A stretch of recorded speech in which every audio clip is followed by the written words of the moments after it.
me, the experience of traveling the world and seeing some of these beautiful places, but then also seeing the effects of plastic pollution,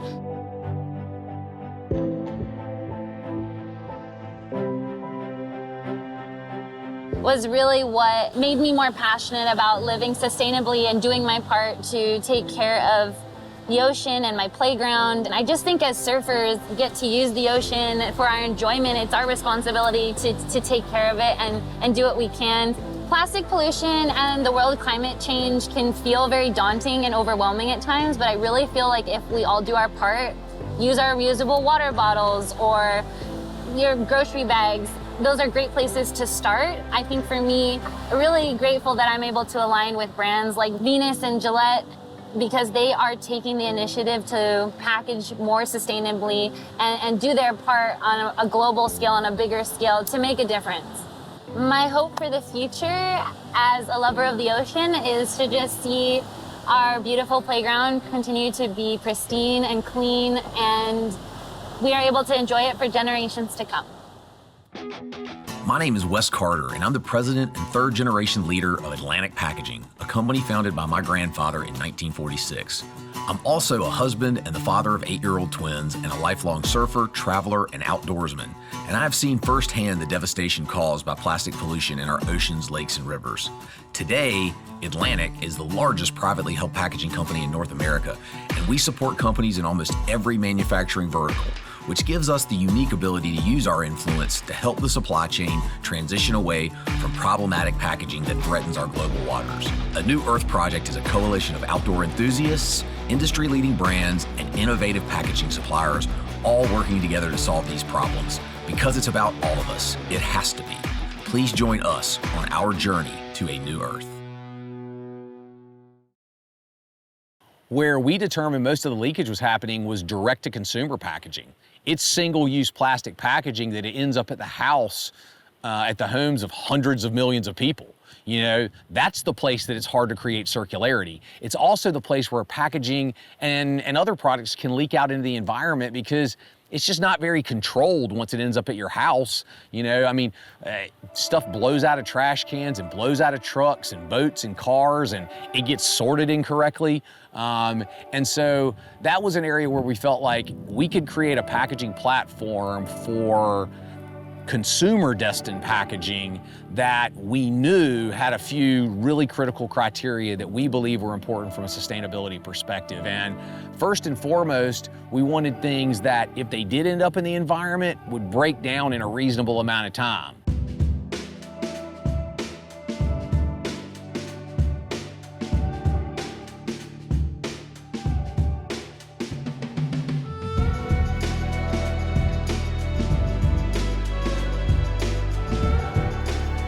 Why did you want to go? Because I love adventure. I don't know. It's one of those things like I love being in the water. And I've done a fair amount of diving in my life, and I don't get to do as much as I used to. And so the opportunity to dive with sharks sounded like a good time.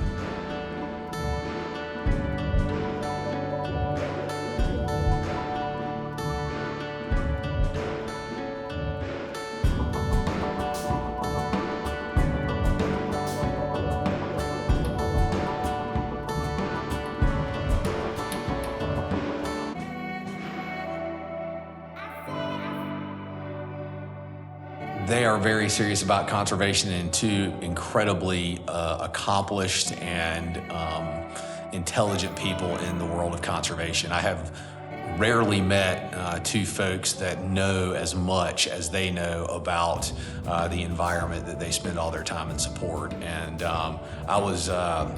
it was a really, I mean, the shark diving piece was awesome and exciting, and but talking to the two of them and hearing their story, and they taught me a lot about sharks too. I mean, I think, sharks are a pretty good barometer for the health of the oceans.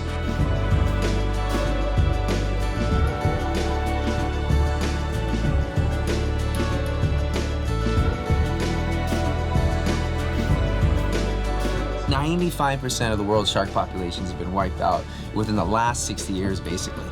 you know? And so we're only working with 5% of the world's shark population. It's mostly due to this soup, it's shark fin soup. You know, it's a big demand for it in the Asian market, and it's wiping the sharks out. I mean, they say that literally 100 million sharks are being killed every year. The only reason that number is going down is because that 5% tile is going down. The demand for it is not, it's not equal to the supply. And unfortunately, sharks are really, really slow to reproduce. So yeah, there's not a lot of hope for them on the future unless something can be done to help really protect them. One of the things that we're working on a lot in our business is evaluating human systems, whether it be in packaging, consumer products, and trying to create circularity. Like, circularity exists in nature. It's all around us. It's the perfect model. We're never going to be as sophisticated as nature, but it's a great place to model systems in our consumer world. I'd love to hear your impression on the ecosystem of the oceans and how the sharks are part of the waste disposal for the circularity that is the natural environment in the ocean. I like your term circularity as a reference to ecology. So how one animal might impact or influence another animal, because in the ocean, everything is connected. That was sort of the idea with the company One Ocean. So a lot of people think like, oh, this country owns this part of it and this country owns this part of it. The marine animals, they don't know any difference. Everything's connected. And from near shore to offshore to everything in between, depth profile, specific, everything's connected. So that's a great concept to implement into your company, your products and things like that, to realize that just like sharks, like the analogy, sharks are sort of like the doctors of the ocean. They pick off the weak, wounded, injured, sick, dead, and dying. And so today we definitely don't want to act like that. And they're not the monsters that they're portrayed as in media, but they're very, very important to the health of marine ecosystems. And just like the professional surfing community is traveling around the world, you know, surfing and acknowledging pollution in the water, Juan and Ocean have been traveling the world for 20 years, following sharks and diving with sharks in, you know, every continent in the world. But also even their presence influences the behavior of other animals. So it's not even necessarily that they need to eat to do their job. Just having sharks around actually will make coral reefs more productive and healthier. Same thing with seagrass beds, because they move their prey items. I love what you said about sharks being the doctors of the oceans. And would it be a fair statement to say that an ocean without sharks is like a human society without doctors? If you have a sick fish, you can think of like an aquarium. You don't have a predator in there, right? And so what happens when one fish gets COVID? They all get COVID, right? Without that control, the regulation, it spreads. And that's what sharks do. They help to keep diseases from spreading. They help to recycle nutrients from animals that are passing off. They also pick off the weaker ones so that the strongest and the fittest survive. And they have actually strengthened the resilience and even the size and the health of fish stocks. They have an incredibly insightful perspective on the health of that species and how the health of that species translates to the health of the overall marine ecosystem.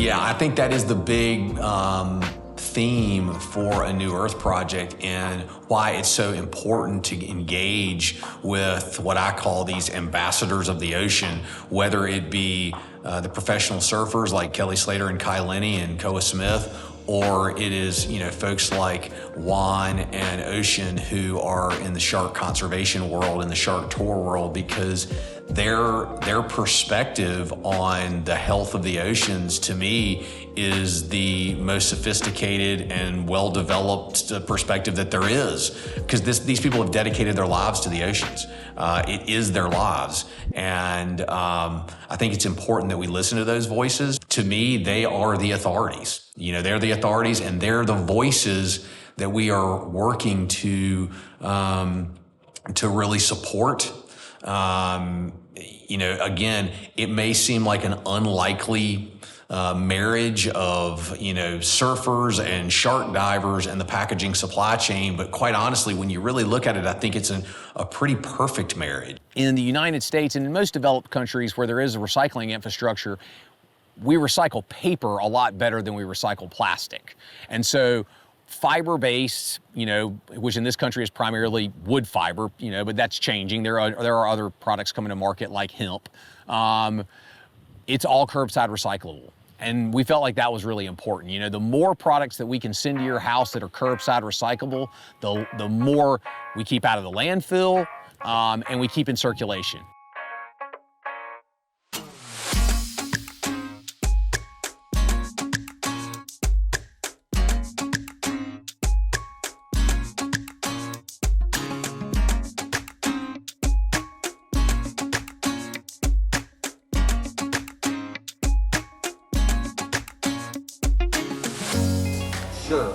So every frame was bubble wrap, then plastic bladders, and then a gigantic box. And I'm just like, this was surrounded by the air bladder strips and filled in a carton that had to have been 24 by 12 by 10, and one frame per box. What are we looking at, sustainable? Not really.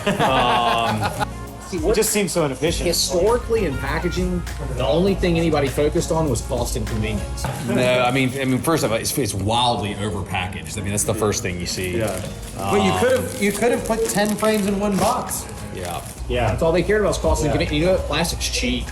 Those air pillows are cheap. Yeah. And so, people shove them in there, but like once we start prioritizing that, cost and convenience are still relevant and not irrelevant, but we also have to, put value on sustainability and circularity. And certainly from my perspective, if it's ending up in consumers' hands or ending up, at a retail store, you're just far better off to have fiber-based packaging. And really, here's in their defense, you got this from Target, right? Yeah, there's probably stock like this, right? Well, what happens is it's like you can imagine like a big Target distribution center or an Amazon distribution center. Yeah. These came down a conveyor belt that had a pair of socks and had a computer, and then and so it's all this random stuff coming down the conveyor belt, and they're trying to find like a quick way to package it. Right. And this is bubble on demand. Like this stuff fills up right there. So they're filling it up, wrapping it, taping it, and off it goes. Yeah. It's about speed and efficiency because we recycle paper really well in this country. Yeah. There's all the corrugated boxes. Yeah. I mean, everything just goes in the same bag. Yeah. So that's why I've been really focused on, especially with e-commerce and retail packaging,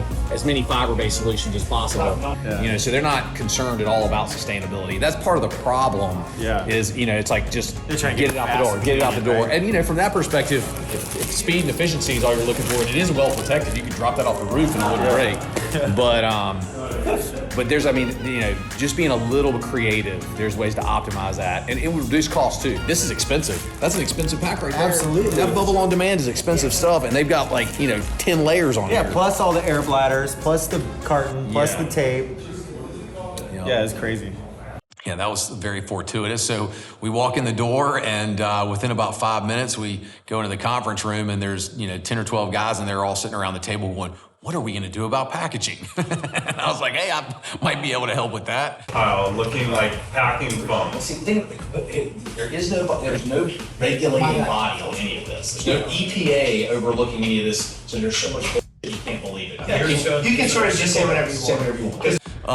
But it was great. You have a lot of guys there. You've got entrepreneurs in that room. You've got really accomplished surfers. You've got guys that have worked together for a really long time. You got guys that are incredibly passionate about the brand that they're creating. That's a really good example from the ground up. You got a lot of guys who've been in this industry a really long time.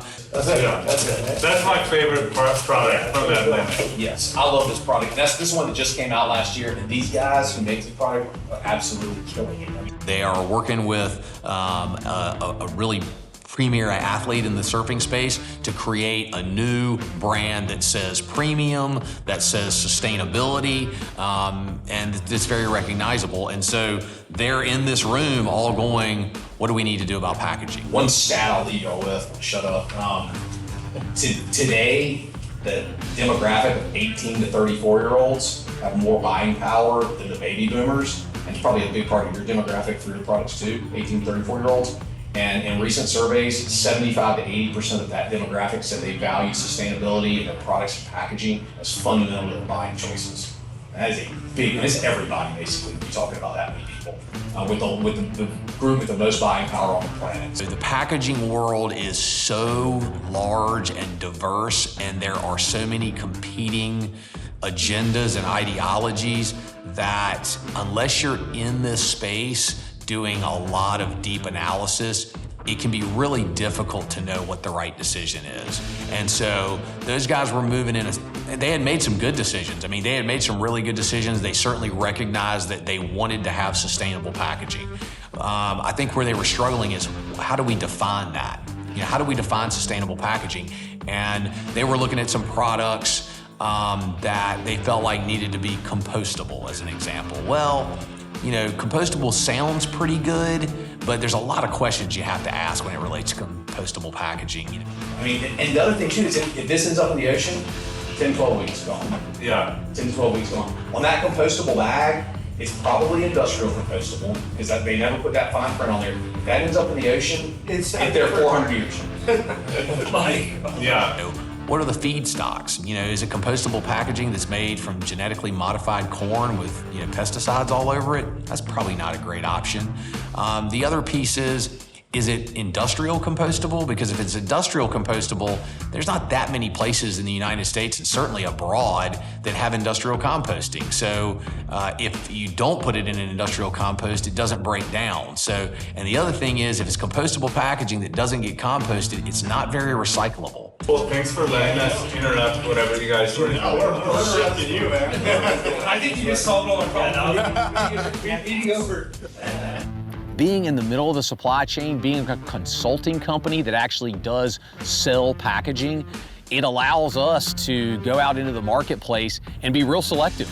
You know, our only agenda is to present sustainable solutions to our customers. We're not greenwashing because I have no reason to greenwash. You know, my whole value proposition is not greenwashing. My value proposition is, here are the criteria that we believe are the most sustainable, and we stand behind it. But we'll welcome the challenges, you know, and we get them from time to time, and I welcome those debates. But with the infrastructure that we see, the recycling infrastructure that we see, we really believe that the criteria that I just laid out are really important for consumer destined packaging. On the next episode of Journey to a New Earth. We saw a pretty impressive change in packaging. You know, for years and years, everybody's kind of been saying, you know, on the surfboard side of things, shipping, there's just so much plastic and everyone's just so paranoid about how things show up. And these guys came in and kind of revolutionized how we're packaging, and you know, the recyclability of it's pretty impressive. Not to mention the time constraints, and talking to them, it looks like the pricing's kind of right in line with what we've been doing. So we're pretty stoked to kind of move forward and kind of turn the page into the next step of shipping and being sustainable.